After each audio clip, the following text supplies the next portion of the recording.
Now, earlier this week, we covered comments by Senator Ron Johnson about Cathay Bank, an American-owned bank with alleged ties to the Chinese-American community in Los Angeles, disclosing that the Biden family bank records matched U.S. regulator records. So the senator told Fox News' Maria Bartiromo, quote, "A bank from China, let's face it, the Communist Party controls those types of institutions. They willingly gave us the documents that backed up the Treasury records." Ranking member of the House Permanent Subcommittee on Investigations, Senator Ron Johnson, is here with us to discuss. Welcome to Rising. Thank you so much for your time. Happy to be here. So I'd like to get you to react to a statement that we procured from a spokesperson of Cathay Bank who told Rising that the bank is an American bank, founded, headquartered, and publicly traded in the U.S., proudly serves our local community across 9 states, founded more than 60 years ago, and Cathay is not in any way controlled by the Chinese government, and any suggestion to the contrary is false. Can you respond to that, rebuttal to your point about the Chinese ties? Well, it's we hear from TickTok as well. Right. So you're again. I can't point by point, rebut anything. But again, I thought it was very interesting that that is the bank that we obtained records from without subpoena, without any kind of compulsory process. And as Senator Grassley and I have been trying to raise the alarm for the American public about what I think a deeply compromised president since September of 2020. It's amazing to me that it just has never been picked up in the media by and large. So what do you think about the TikTok issue? Obviously, there are several legislative attempts being made to ban TikTok from the U.S. I think there have been some conservatives, some colleagues of yours, including Rand Paul, have criticized this effort. Tucker Carlson has criticized the Restrict Act specifically for the other effects it might have on regulation of speech on social media companies. What's your view on this? I think there seems to be a general awareness and concern that a company like TikTok can be, hoovering up all this information on Americans, and there's no control over, where that information goes. And there's a great suspicion that's going right back to the Communist Party in China. So I think there's awareness, there's concern about that, and there's probably a general agreement that that needs to be stopped.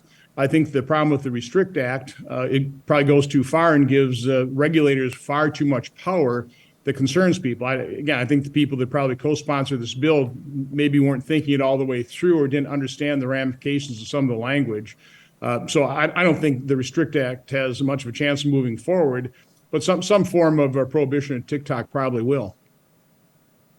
So is there movement for a new act, a different act, a Republican-led effort, for example? Well, again, this is kind of late-breaking news, the revelation of the details of the Restrict Act. I think there's movements in the House. These things take a little bit of time to sort themselves out. But you're saying that there is going to be continued appetite for some way of restricting, banning TikTok, even if it's not through the Restrict Act? Yeah, I think it's a pretty safe assumption. You see, states, you see, a number of entities banning TikTok because, again, the legitimate concern that this is information that is being hoovered up by this company, and there's really, from what people can tell, there's really no restrictions on where that information goes. Again, they're not believing the TikTok CEO when he says, "Oh, we have no connection to the Communist Party in China." Right. Go ahead, Batya. I was going to say, I want to switch gears a little bit from TikTok in China to Ukraine and Russia. This week, sir, you expressed doubts over continued U.S. assistance to Ukraine. You called the war unwinnable, and you suggested that it's time for negotiations. This is a very brave position. Talk us through what kind of what can you put behind that? I mean, we're both, I think, very much in agreement with you, contrary to where the media, the mainstream media is, and where most of your colleagues are. Talk us through what you can do to make this negotiations position more of a reality. Well, you put some words in my mouth. Let me explain what I have talked about in a very complex situation. I always start out saying that nobody wants to provide aid and comfort to the war criminal Vladimir Putin.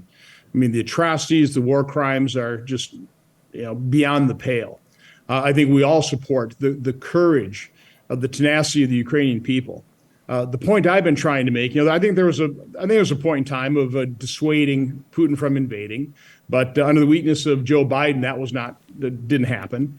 I think there might have been a point in time when, because of the bravery of the Ukrainian people and the support given to Ukraine by the West, that Russia was back on its heels, and there might have been a moment where they might have decided to just say no mas and retreat.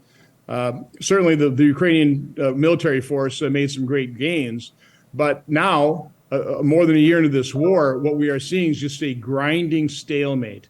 And I'm just saying that everybody, on all sides, need to recognize the reality of the situation. It's not a fair fight.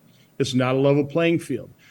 Because Russia has nuclear weapons, nobody is going to be lobbing missiles into Russia to wear down the support inside Russia for the war effort. Vladimir Putin controls propaganda there. Except for the families sending their sons into the battle, there still seems to be a great deal of support for Russia. For Vladimir Putin, this is an existential issue.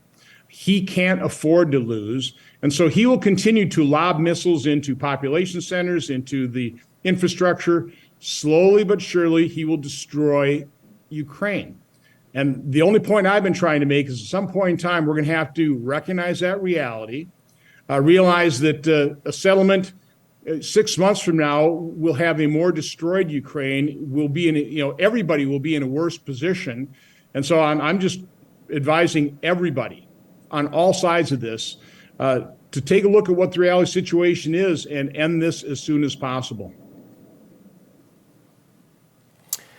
Switching gears yet again, you've been at the forefront of efforts also to disclose, declassify, give public access to more of the documents relating to NIH, Dr. Fauci's conversations, what he thought about the lab leak early on. Obviously, there was the bill that passed and Biden has signed. Can the American people trust that they're actually going to get access to documents showing what our own health officials were thinking as the pandemic was breaking out, our potential complicity in what might have been the origins of the pandemic? Unfortunately, no, the American people cannot trust this administration to be transparent. I would say the deep state to be transparent. I've been investigating different federal agencies now for 6, 7, 8 years. I have found them almost completely opaque. They know what they did. They don't give up their secrets very easily. So what we're talking about right now is under FOIA. Again, FOIA should be a voluntary process. American citizen requests information. The agencies ought to turn over that information. That's how it's designed. But unfortunately, American citizens always have to go to court to have the courts compel the agencies to turn over information. Then, of course, it's heavily redacted. Congress is not subject to those redactions. So when 4,000 pages of the HHS documents, a lot of these were Fauci emails, were provided under FOIA in June of 2021, I got 4 other members of the Senate Homeland Security Committee under a law that if we request information, the agency shall turn those over to us. Not we'll think about it or consider it. They shall turn it over. Here we are more than 2 years or going on to 2 years later. There have been some accommodations. We took those 4,000 pages, narrowed it down to 400 pages. Fortunately, Chairman Ossoff supported my efforts here. And so we got Secretary Becerra to start showing us these redacted FOIA documents in a reading room. We couldn't take copies, could take notes. We've gone through about 350 pages through January of 2022. We're down to the last 50 pages, and they will not turn them over to us. So we're down to the last 50 pages of just this tranche. There's all kinds of other information that they're not being transparent, that they're not providing, but just this known tranche, which, by the way, even in the redacted form, shows an awful lot of cover-up on the part of Anthony Fauci. So my guess is there's something pretty interesting under those last 50 pages, and we're just making that request more public. And it'll probably take public pressure to get HHS to come clean and provide that information to the American people through their elected representatives. Senator, thank you so much for your time today. We so appreciate it. Have a good day.